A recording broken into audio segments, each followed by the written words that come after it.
Dari data yang dihimpun BPS Sumsel secara month-to-month, keberangkatan dengan transportasi udara di Sumatera Selatan pada bulan Juni 2025 hanya naik 5,40% dan jumlah kedatangan penumpang hanya naik 14,34%.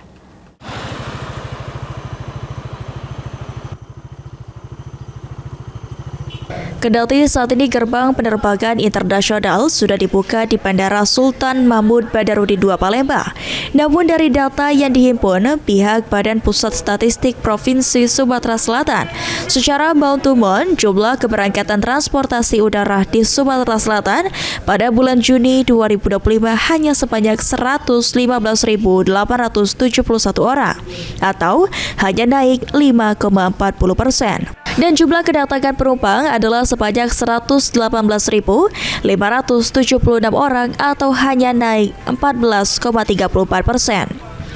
Kondisi ini berbanding terbalik dengan tingginya kenaikan penggunaan transportasi laut dengan jumlah keberangkatan penumpang dalam negeri di bulan Juni 2025 adalah sebanyak 1.290 orang atau naik 129,95%.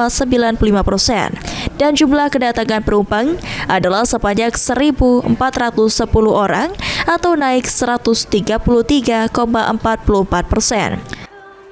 Menurut Kepala BPS Sumatera Selatan, tingginya minat masyarakat Sumatera Selatan menggunakan transportasi laut diperkirakan karena biaya yang lebih murah. Tinggi gitu terhadap inflasi karena memang itu moda angkutan udara tadi ternyata secara month-to-month itu mengalami penurunan ya nggak tahu. Tapi ternyata di moda yang lain ini mengalami kenaikan kapal laut, ya kemudian kereta. Ya, mungkin juga masyarakat memilih untuk menggunakan moda angkutan yang lain ketimbang pesawat gitu, karena memang pada saat liburan kita tahu kan, harganya juga relatif tinggi. Sandi Pratama, PAL TV.